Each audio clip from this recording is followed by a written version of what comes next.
uns eine große Freude, den Generalsekretär der Vereinten Nationen heute hier bei uns zu haben.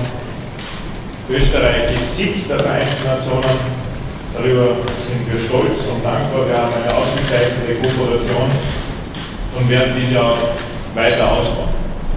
Der Besuch heute war geprägt von den Themen unserer Zeit, von dem Krieg in der Ukraine, von den Möglichkeiten, die wir einerseits als Mitgliedstaat der Europäischen Union, andererseits die Vereinten Nationen nutzen können, um Frieden zu stiften, um einen Waffenstillstand für die Menschen in der Ukraine zu erreichen, oder auch nur konkret Hilfeleistungen geben, wenn es um humanitäre Korridore oder auch um das noch jetzt wichtige Thema der grünen Korridore geht.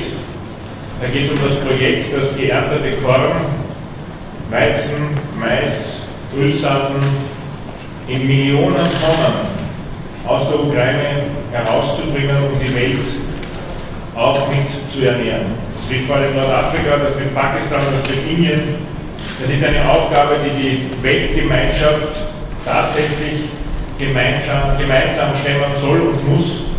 Und hier braucht es enge Zusammenarbeit mit den Vereinten Nationen. Österreich wird hier, so gut es geht, seinen Beitrag dazu leisten und ist auch jetzt schon in operativer Umsetzung, um hier die Ukraine bei diesem Projekt so gut als möglich zu unterstützen.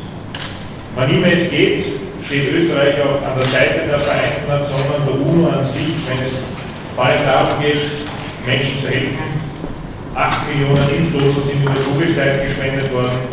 Wir sind starke Befürworter des World Food Programs, weil es notwendig ist, um Stabilität und Sicherheit für die Menschen auf der Welt ein Stück weit auch zu ermöglichen. Auch hier wird Österreich, und das kann ich dem UN-Generalsekretär versprechen, ein starker Fürsprecher dafür sein, dass wir die Finanzierungen für das World Food Program weiter sicherstellen, einerseits von österreichischer Seite aus, aber was noch viel wichtiger ist, auch in der Europäischen Union dafür werben. Der Außenminister hat hier gerade in seiner letzten Besuchstätigkeit immer wieder darauf hingewiesen, dass es notwendig ist, dass wir natürlich uns zunächst um die eigene Nachbarschaft kümmern, das ist die Ukraine, den Menschen helfen, das tut Österreich im großen Umfang, über 68.000 wird Schutz gewährt in Österreich derzeit oder durch humanitäre Hilfslieferungen direkt in die Ukraine, aber wir dürfen neben diesem Krieg in der Ukraine die Welt nicht vergessen.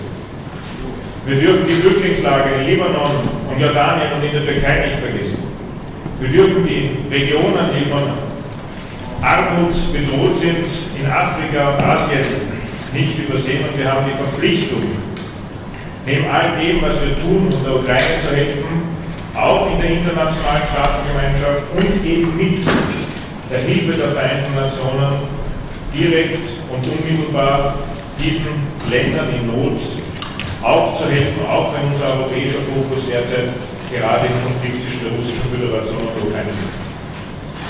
Der Generalsekretär und ich haben ja beide erst in den letzten Wochen Präsident Putin getroffen. Wir haben ihn konfrontiert mit der Situation in der Ukraine, jeder in seinen unterschiedlichen Rollen. Der UN-Generalsekretär als Vertreter der Weltgemeinschaft, ich als Bundeskanzler der Republik Österreich und als Mitglied der Europäischen Union mit dem gleichen Ziel, der humanitären Korridore, der Hilfe für Verwundeten, einfach um ein Stück weit Erleichterung den Menschen zu verschaffen und auszuloten, welche Friedensperspektive es geben kann, auch wenn derzeit von Frieden noch lange nicht die Rede ist. Nochmals herzlich willkommen in Wien. Ich freue mich sehr, dass wir hier gemeinsam sind. Wir haben heute hier die größte Zusammenkunft der Vereinten Nationen in Wien, wo es darum geht, mit allen die Verantwortung tragen, in den Vereinten Nationen uns auch austauschen zu können. Auch dafür bin ich dankbar und freue mich auf weiteren Abend. Bitte.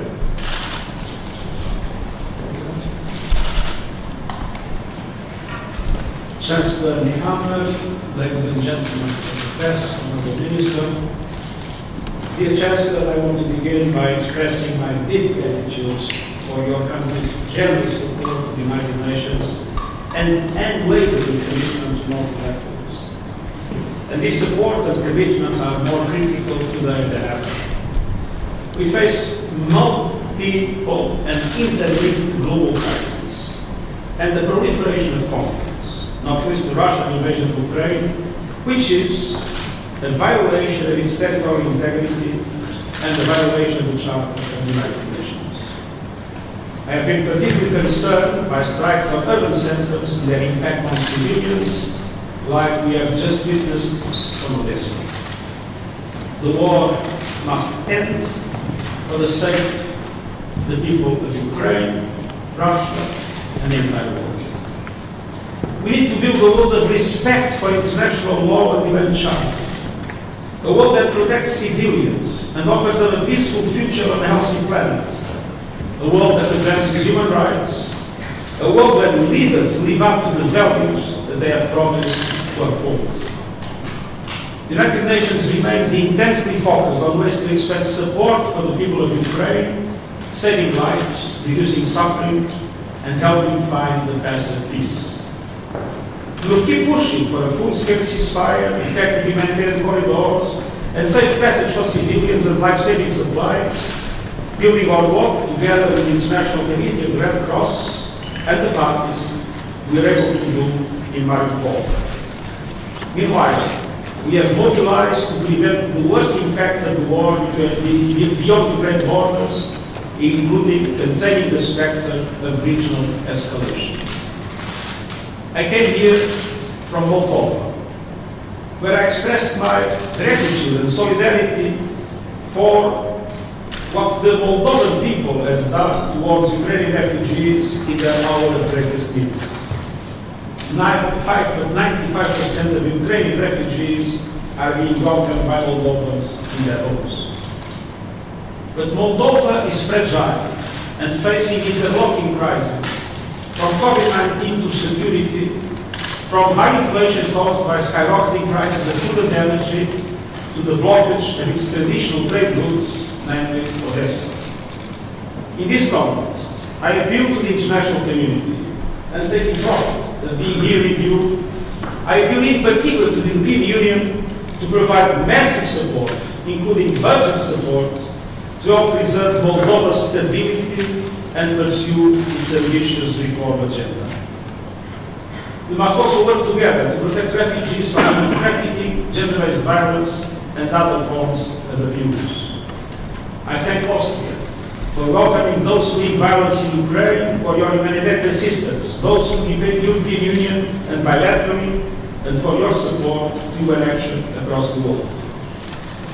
Before Moldova, I was in Senegal, Niger, and Nigeria, where they, like developing countries everywhere, are reeling from the cascading challenges of unabated climate emergency, an uneven recovery from COVID-19 pandemic, and the triple crisis of food, energy, and finance, exacerbated by the war in Ukraine. And I have to say that I'm deeply concerned, namely with the risks of hunger becoming widespread in different parts of the world because of the dramatic food security situation we are facing because of the war in Ukraine.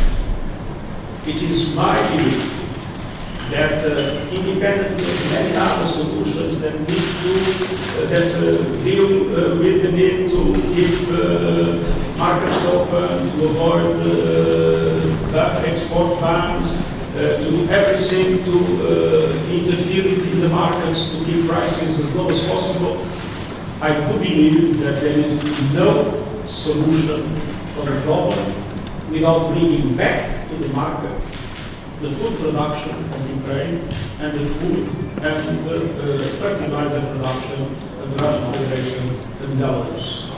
And for my part, as I said this morning with His Excellency the President, I will do everything I can to facilitate the dialogue that can lead to results in this respect. It is encouraging to know that even at this moment of great difficulty, we have steadfast allies in our quest for multilateral solutions. Austria, as a bridge builder between East and West, and the generous host of many United Nations organizations, is such an ally. I always hear from colleagues working in Vienna that the conditions created by the Austrian authorities are so favorable that many decide to retire and go on living here. I think this is the best testimony to the fantastic hospitality of our host city and host country, Vienna and Austria. extremely grateful and I look forward to deepening our strong partnership. Many decades ago, looking back on his life, after he was forced to flee his beloved Austria, Stefan Zweig began his autobiography with a suggestion from Shakespeare: meet the time as it seeks us. In our time, a time of conflicts, climate crisis and COVID-19, there is simply no sustainable alternative to dialogue, international cooperation and global solutions. Thank you. Sehr geehrter Generalsekretär, sehr geehrter Bundeskanzler, sehr geehrte Damen und Herren, ich würde den Worten des Bundeskanzlers anschließen und ausdrücken, dass es für eine Ehre und Freude ist, Sie, aber nicht nur Sie, in Wien willkommen zu heißen. Im Grunde genommen haben wir gerade die gesamte Vorstandsetage der UNO zu Gast in Wien. Unter der Leitung des Generalsekretärs geschätzt alle 31 UN-Organisationen hier. Man kann das eigentlich mit Fug und Recht heute sagen, die Weltgemeinschaft ist zu Gast in Wien und wir freuen uns darüber. Es ist auch, ich will sagen, dass das erste Mal seit 2019, dass die Füße treffen. Und ich glaube, dass dieses Treffen hier in Wien stattfindet, im östlichen Staaten und sowie der Vereinten Nationen, in Europa, während wir gleichzeitig ein Kontinent sind, die Krieg erleben muss. Das ist ein besonders starkes Signal der Vereinten Nationen und das hoffentlich, das glaube ich auch solche Tagen werden wird. Man kann sagen, die Welt ist erschöpft. Nach 2 Jahren Pandemie, Klimakrise, Migrationsströme, Äthiopien, Myanmar, Afghanistan, wir haben auch darüber geredet und jetzt auch noch die grausame Pflanze des Krieges mitten auf unserem Kontinent, etwas, was wir nicht für möglich gehalten hätten. Und die Schockwellen, Sie haben es ja schon erwähnt, der Generalsekretär, die reichen den ganzen Globus.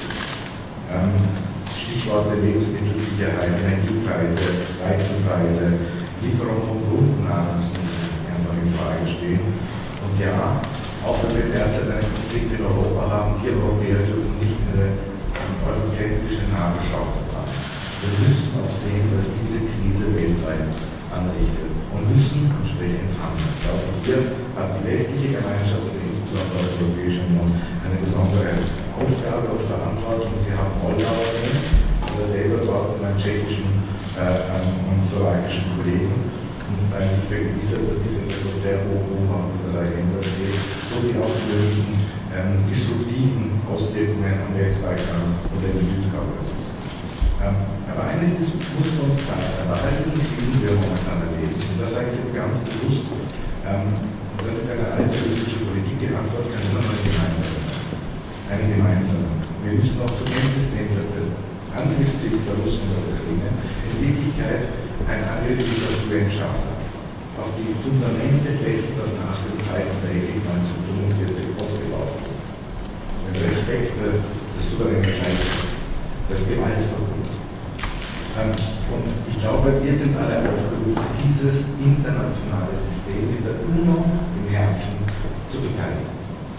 Und ich bin sehr dankbar, wir sind sehr dankbar der österreichischen Bundesregierung, dass sie mit der Einrichtung des Global Crisis Response Group hier sofort das Heft in die Hand genommen haben und reagiert haben. Und ich kann Ihnen sagen, Sie werden in Österreich in dieser Arbeit einen absolut verlässlichen Partner finden. Und ganz offen, wenn man sich die Welt anschaut, muss man sagen, gäbe es die Vereinten Nationen nicht, so müsste man sie jetzt erfinden.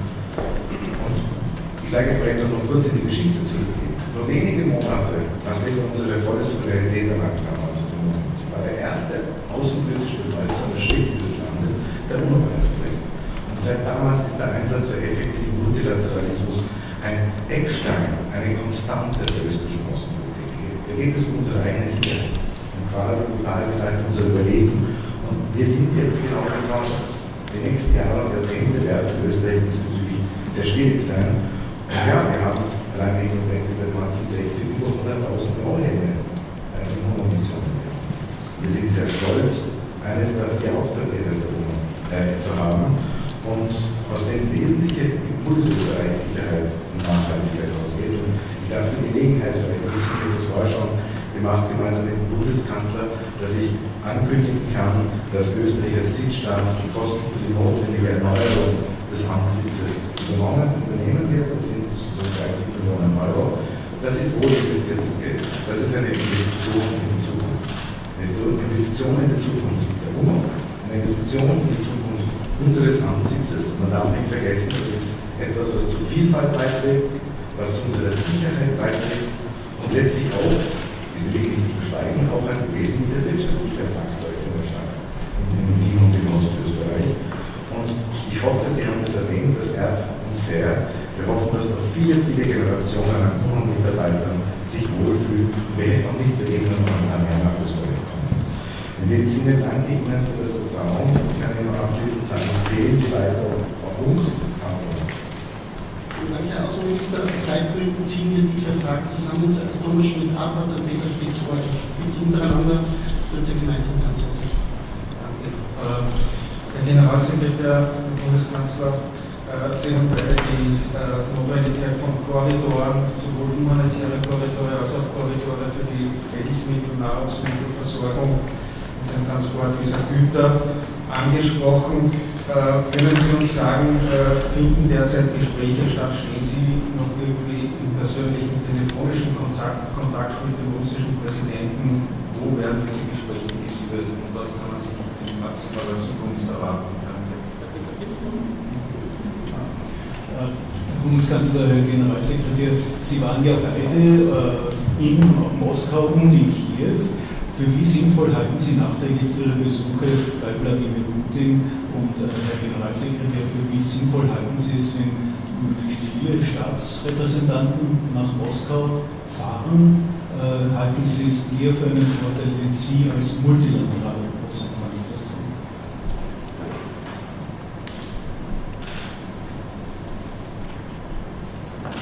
The first question was, sorry, I didn't understand the first question. Makes sense. The first, whether it made sense at all to go there.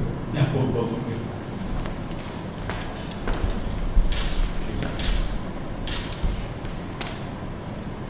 After the evacuation of civilians from Mariupol and Hofstadt, we are in contact with Austria, with the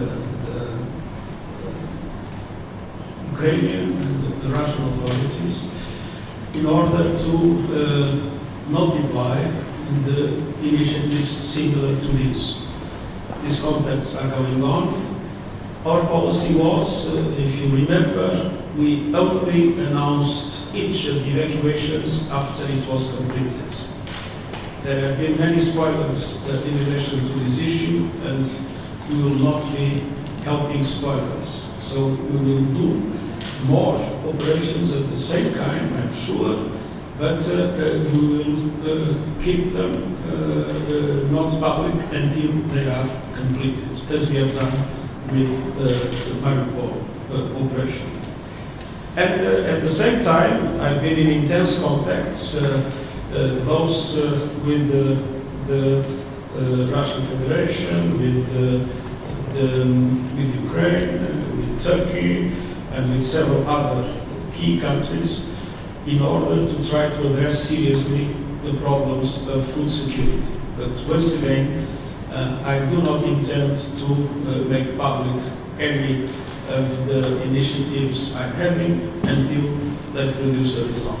Because if this becomes something to be discussed globally, I'm sure that we will not be able to achieve anything. But this is the main concern that I have now, and I've been in the last 2 weeks multiplying my contacts for this objective, and we have a working group in the United Nations working hard to provide technical support to all the contacts that I've been making. Now, if you want to solve a problem, you need to deal with those that cause the problem or that can solve the problem. So it makes full sense to talk to the leader of the Russian Federation. It makes full sense to talk to any other relevant actors in the present crisis. And I have to say that I believe that these contacts have an important role in allowing us to understand motivations, objectives, and so to be more effective in our own initiatives. But on the other hand, we sometimes manage to have concrete results. And I think the lives that were rescued, of civilians that were in the bunkers of Mariupol, deserve that I meet anybody in any part of the world without any doubt that that is the right thing to do. Zur Frage betreffend der grünen Korridore, also die Green Corridors. Es ist wichtig, dass hier die Europäische Union gerade mit den Vereinten Nationen kooperiert. Österreich beteiligt sich im Rahmen der Europäischen Unionsmissionen hier, um Weizen, Mais und Ölsaaten aus der Ukraine hinauszubringen. Das ist aufwendig, denn die Häfen am Schwarzmeer sind von der russischen Kriegsmarine blockiert. Der Landweg kann diese Leistungsmengen derzeit nicht erfüllen, vom Schienensystem her abhängig, aber natürlich auch vom Ausbau des Straßensystems. Trotzdem gibt es jede Tonne an Weizen oder Mais oder Ölsaaten, die die Ukraine verlässt, ist eine gewonnene Tonne mehr, wenn es um die Frage der Ernährung für Krisengebiete geht, wenn es um Nordafrika geht, aber auch Pakistan oder auch Indien. Zum anderen schließe ich mit dem, was vorhin Generalsekretär gesagt hat, es kann aus meiner Sicht nicht ein Gespräch zu viel geben, sondern nur eins zu wenig. Und ich bin froh, dass die Vereinten Nationen hier auch ein ganz wesentlicher Partner sind. Die Europäische Union ist ja ein klar positionierter Partner an der Seite der Ukraine. 27 Mitgliedstaaten haben gemeinsam Sanktionen gegen die russische Föderation beschlossen. Und gleichzeitig sehe ich es so wie der UN-Generalsekretär, es ist notwendig, mit Konfliktparteien beider Seiten in Verbindung zu sein. In dem Fall ist der Aggressor die russische Föderation, das Opfer die Ukraine, das ist klar zu benennen und gleichzeitig auch weiter das Gespräch zu suchen, denn der Waffenstillstand, der Frieden, den sich vor allem die Menschen jetzt in der Ukraine so verdienen, der wird am Ende des Tages nicht alleine durch die Waffen entschieden, sondern durch Verhandlungen. Und alles, was den Weg dorthin bereitet, ist aus meiner Sicht nützlich und notwendig. Vielen Dank, das Zeitgründen müssen wir uns wieder. Vielen Dank.